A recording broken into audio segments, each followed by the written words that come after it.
Hey everyone, hope you're having a good day. My name's Andy. My channel is Finding Value. We're going to go over our commodity technical analysis update today. We'll take a look at the broad commodity sectors. We'll look at the dollar, 10-year yield, precious metals, and kind of work our way through all the different commodities and ETFs. So let's dive in. I'll give you my financial opinion, and let's see what they're talking about today. So the charts are talking weaker dollar, DXY. We are continuing to head lower. It is on a downward momentum trend. We did have this massive update a couple trading sessions ago where the buyers and sellers are knocking it back and forth. So generally, I mean, when I see historically, a weaker dollar usually comes on the back half of a commodity bull market. Is this the weaker dollar that we're looking for? You know, I'm not going to say that yet, but it is trending lower. The 10-year yield does still look bullish to me. We've got this big bullish engulfing candlestick here, and then we've got two small down candlesticks. That usually resolves itself upward, statistically speaking. And basically what we do is we get these bearish engulfing, bullish engulfing, comes back up to a bearish engulfing, then we go back to a bullish engulfing. These are our turning point candlesticks.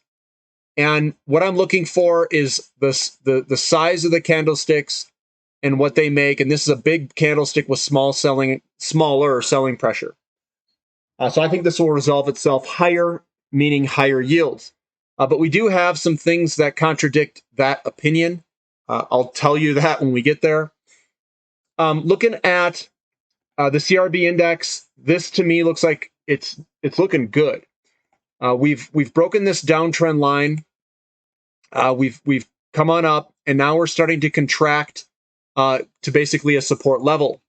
This support level here, and we'll see where we go here. I'm expecting a move potentially higher, but that's what I see in the CRB index.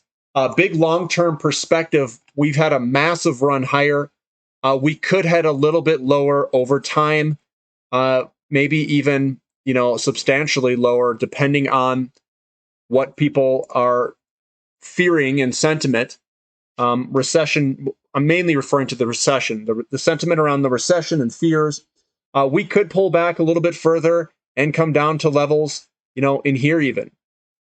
And this would be a first wave, the one between it, and then a big third wave comes later. That is a possibility there. Gold heading higher. It's actually looking quite strong. It's finishing strong. We've broken out of this downtrend trend line. We were paused at it, and we've just broken it to the upside. So that's positive. It looks good. Silver, it was an up day today, not nearly as strong as gold or platinum, but we've broken the downtrend line. Everything looks good. Platinum looking the strongest of the bunch, broken downtrend line, and we've been trending higher. I do like these large candlesticks that finish strong like this. That is what I really like seeing. And from a longer term perspective, this thing could blow out to the upside at any second. We're starting to get some big buying pressure this month. It looks great. We're consolidating in it, and we just got to break above the pattern. And we could have a big run after we break out of that pattern. I know I'm talking a little bit premature at this time. We're not out of the pattern yet, but it's looking positive with the large momentum buying pressure days, which then turns into months, which then turns into weeks. This is weeks here, so weeks and then turn into months, I should say. XAU to gold ratio, it is moving favorably today. We've broken the downtrend line. Now we got to work our way higher. We've got lots of downside momentum. That momentum will get worked off in sideways action, and then I think we'll work our way higher. That means that the gold and silver miners should outperform gold here. Looking at GDX and SILJ, we'll start with SILJ. This still looks good. Buyers are in control. We've broken the downtrend. We're above support. We've got nice big buying pressure, smaller selling pressure. It looks to go higher. GDX, very much the same way. Nice good buying pressure today. Broken downtrend. Everything looks good for a potential move higher, at least an attempt to move higher. So that looks good. Lots of big up days throughout the sector. Crude oil still feeling a lot of pressure. It still is selling off. We could head lower. Now, if I back out a little bit here, guys, what I'm looking at here is I'm gonna go on the closings of these. We are gonna test this big long-term trend line here. We're coming up to that trend line. We'll see if the trend line holds or sticks. It's okay if we go a little bit below it, even if we were to dip down, as long as it comes back up, that's a good thing. So we need to see if this trend line gets broken over time. And that's where we're at right now. Natural gas selling off a little bit. This has been a battle here of buyers and sellers back and forth. Bullish engulfing. Here is a large bearish candlestick. Then we come in with another bullish engulfing, and this is called a bloody nose. That usually resolves itself to the upside based off the candlestick patterns that I've seen in history. XOP, yeah, you know me, it is selling off. Again, we have this bearish piercing pattern. It engulfs bearish engulfing, sorry. It engulfs the ones before it. That usually heads lower. We are heading lower. Now, how low can we go? If we come on back, we very well could head into this area down here if the sellers are strong enough, and if oil continues to sell off. I don't see any reason it couldn't do that. This isn't a head and shoulders top, I don't think. I mean, the neckline is all jacked up here, maybe sideways, I don't know. I don't think it's necessarily that per se, but we've got a strong support level at this white line that we've hit multiple times throughout history. So I do think that it's possible to hit this. We already tapped it before, almost once. So the short-term movements get pretty hard to predict. It does look like we've got the momentum to the downside. I don't see any buying pressure to reverse this move. So I still think it's going to head lower, at least in the short term. Energy services is playing the same book as that. I do think that we could head lower, and we've got lots of downside momentum in it in the short term. So if we scroll on out, we are coming down here. We could break out and come back lower. Remember, we've got the Strategic Petroleum Reserve releases aiding in this move. They want this to go lower. The Federal Reserve, the government, they want it to go lower for political reasons, for elections coming up. So this fall, I do think that we are going to go lower in oil. Probably, I don't know if they can push natural gas lower with Freeport coming back online in October. But the motive's there, the incentive is there, and it'll provide a very good buying opportunity to those that want to go long in the fall. Looking at uranium, 48.10 in uranium. That is a pop higher. That looks good. We popped higher right there. We could see this starting to move to the upside for the uranium futures pricing, the spot pricing. Here is the Sprott Physical Uranium Trust. Looking at the dailies, again, this still looks bullish to me. We've got large buying candlesticks with a lot less selling pressure. I think it'll resolve itself higher over time. We've got a broken down trend line. Everything's still intact here with the buyers remaining in control. URNM also looks favorable, bullish engulfing at the start of this pattern. Big buying pressure, smaller selling pressure all throughout here, and I think it's that stair-stepping pattern that I like to see. We've got a broken down trend line, and we're above support. I think the buyers are in control here still. CCJ, kind of our leader here. Downtrend line broken. The selling pressure isn't that great. I still think that we'll resolve ourselves higher over time. So that still looks good. A mixed bag when looking at the individual stocks. It's a mixed bag of up and down companies. TAN still laying down the outperformance here. This looks good to go on up over time. This does not have any reversal candlesticks, still looks positive to me to move higher over the long term. Looking at COPX, again, we're starting to chop sideways. Momentum's lower, momentum sideways, and then I think we'll eventually reverse higher. If we see copper move higher, I think that means that the markets think that the economy is looking better, or there's a reversal in policy changes, and people are positioning for that reversal. Right now, we're just moving sideways at this time.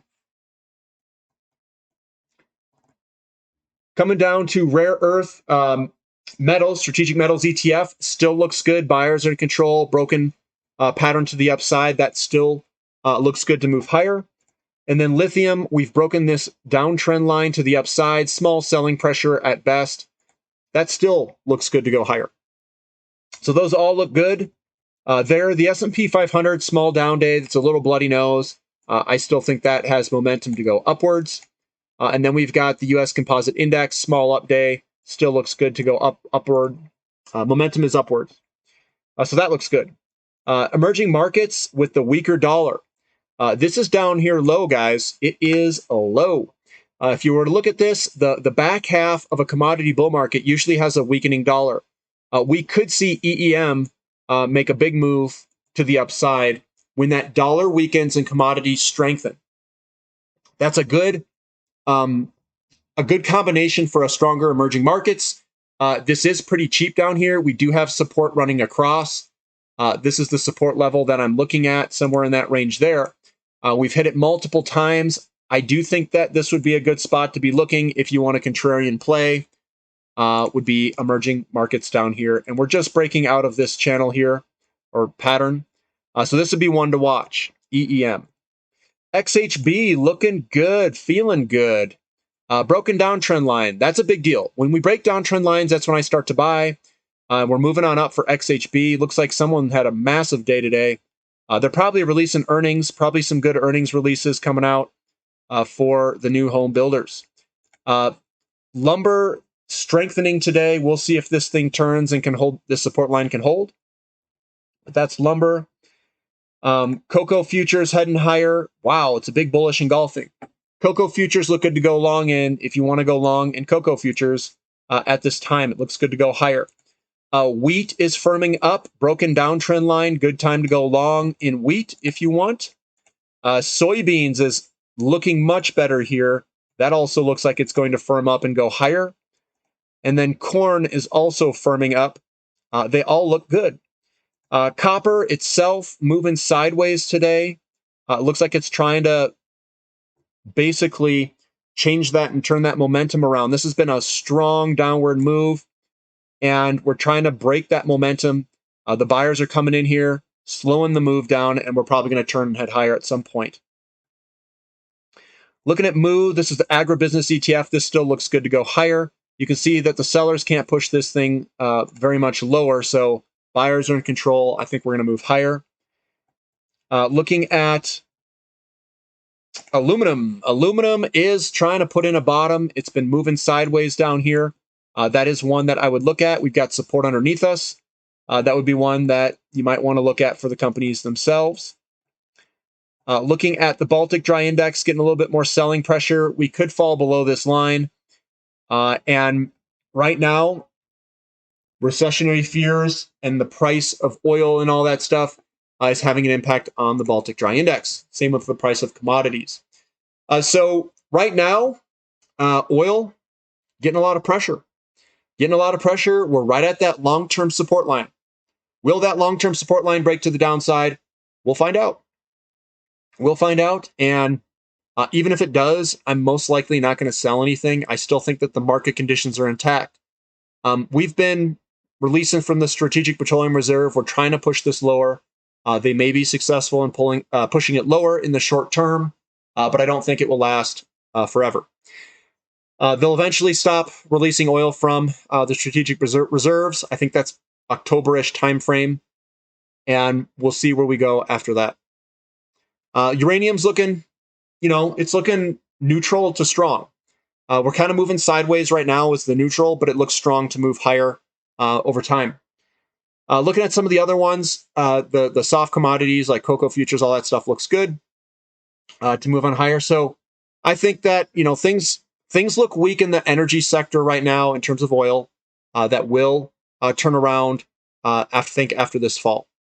If you guys like the analysis, give me a thumbs up. subscribe to the channel, subscribe to the website below, the Platinum membership if you guys want to know more. We do have a Platinum members question and answer session coming this Saturday at 7 a.m. Mountain Standard Time. If you want to join, you can partake in that. If you don't, you can also watch the video. I will post that after I do the taping of the video. All right, guys, I will catch you next time. This is Finding Value.